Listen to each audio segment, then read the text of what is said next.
Olá pessoal, tudo bem? Então vamos ver aqui, temos duas perguntinhas. Boa noite, obrigado pelas felicitações. O tal risco da câmara B3 é algo que a B3 pode bloquear? Olha, eu não faço operações, tá? Em que você tenha que dar algum ativo em garantia na B3. Eu sei que operações alavancadas você pode usar ações para dar em garantia. Acredito que você possa dar os títulos públicos também em garantia, mas eu realmente não tenho certeza porque eu não faço esse tipo de operação. Porque operação alavancada, o risco é proporcional à alavancagem que a pessoa faz. E esse é o jeito mais comum das pessoas quebrarem. Quebrarem a ponto de perder absolutamente tudo. Por quê? Porque elas não vão tomar. Vamos supor assim, ó. Você compra uma ação da Petrobras, exemplo, tá? Exemplo. E ela cai 10%.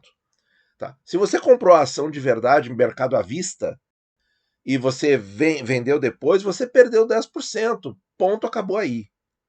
Agora, se você estava alavancado e usando dinheiro de empréstimo da corretora, por exemplo, e deu uma contrapartida em garantia, ações, sei lá, de outra empresa, títulos públicos, eu não sei bem como é que você poderia fazer isso com os títulos públicos, tá? Se você poderia dar isso em garantia, e também não estou preocupado em pesquisar isso, porque eu acho que para pessoa física comum não é uma coisa que acrescenta, tá?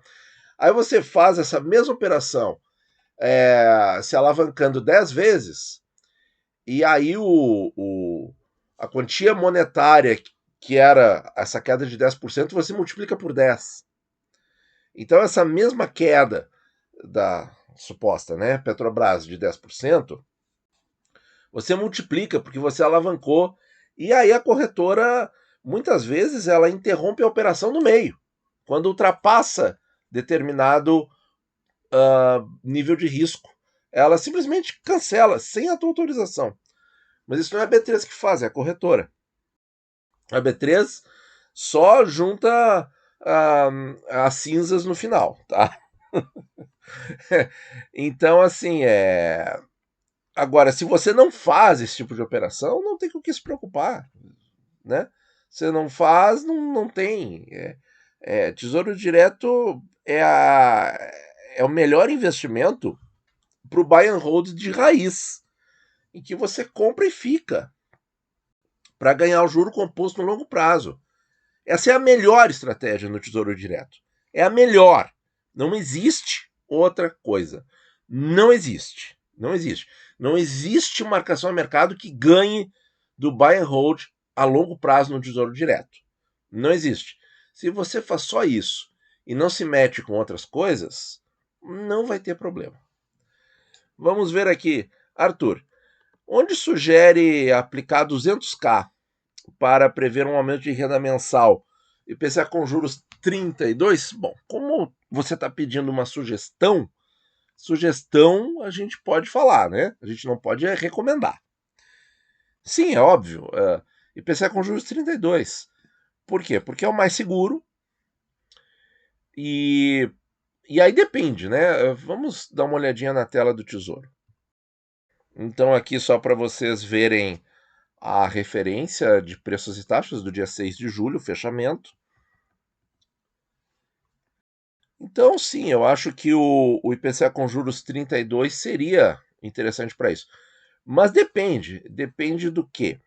Depende de você quer receber essa renda por 9 anos ou quer receber por mais tempo? Porque os preços estão muito parecidos, ó. 4.446, 4.481, aí tá ali menos de R$ 40 a mais, e 4.448, tá tudo muito parecido em termos de preço. Só que o resultado é muito diferente. O que seria a diferença? É que no IPCA com juros 32 tu vai receber a bolada inteira em 32 antes dos 55. Isso faz diferença? Claro que faz. Porque se tu quer ter um fluxo de renda até longa data, sem se preocupar com reinvestimento, é o 55 a escolha. Agora, se tu quer ter a bolada para de repente fazer um reinvestimento ou ter a grana para fazer outro investimento, melhor dizendo, sei lá, botar no Renda Mais 35 nesse ano aqui, sei lá, tô supondo, né? Bom, aí então escolha o 32 para ter o retorno total mais rápido.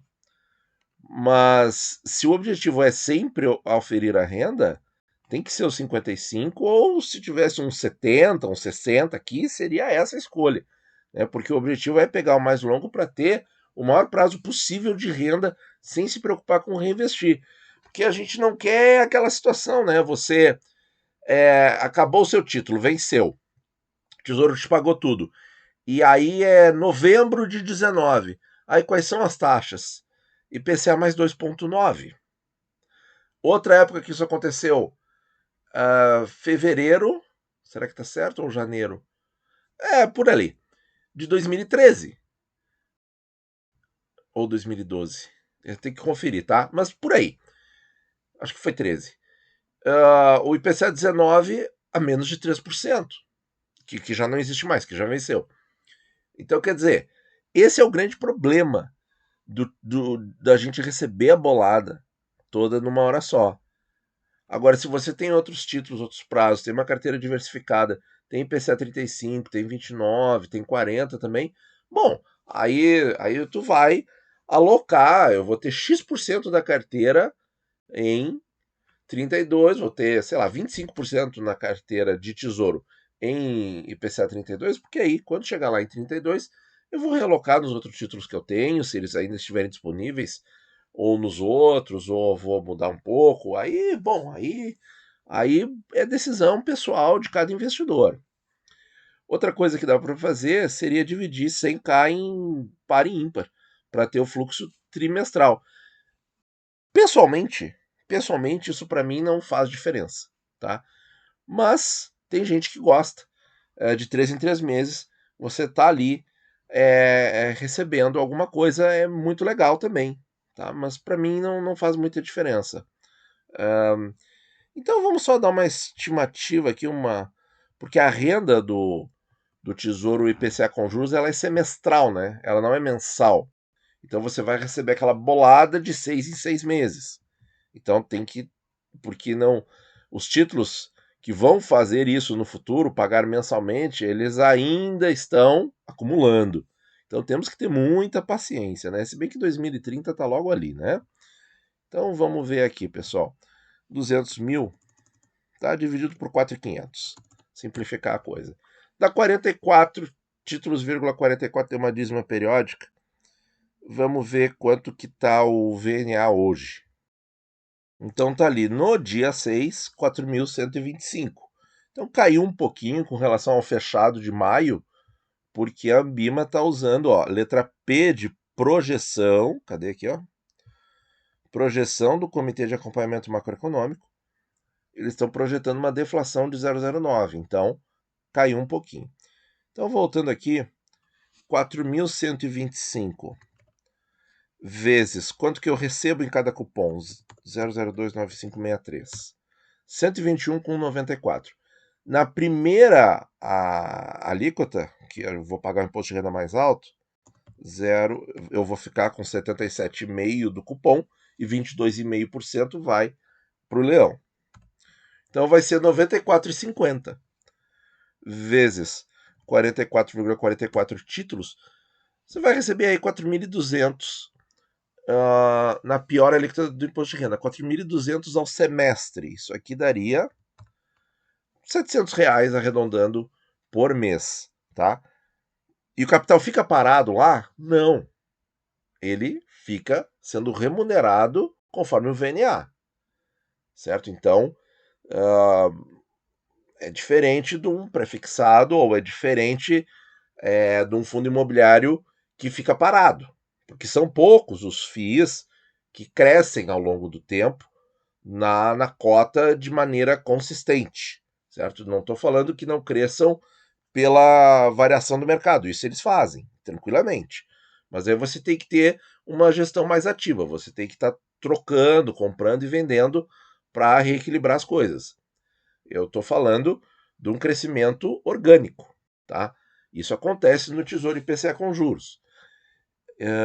E agora na melhor alíquota do imposto de renda. Vamos calcular aqui, ó, 4.125 vezes 0,029563 vezes 0,85. Aí daqui 2 anos, claro, vai ter inflação, esse cupom vai estar mais alto, ele vai estar corrigido pela inflação, tá? Mas eu só estou fazendo aqui para dar uma ideia da melhora que a gente tem ao longo desses 2 anos com a queda do imposto de renda. Né? Então, 103,65 vezes 44,44 títulos já aumentou um pouquinho, de 4.200, né, para 4.600 e de 700 por mês para 767. Só que aqui vai ter a inflação do período, tá? Que eu não calculei aqui, mas se a gente calcular uma inflação de 2 anos em 8%, vezes 1,08, seriam 829, por exemplo, já líquido, né? Então a coisa melhora, pessoal, só que tem que ter paciência.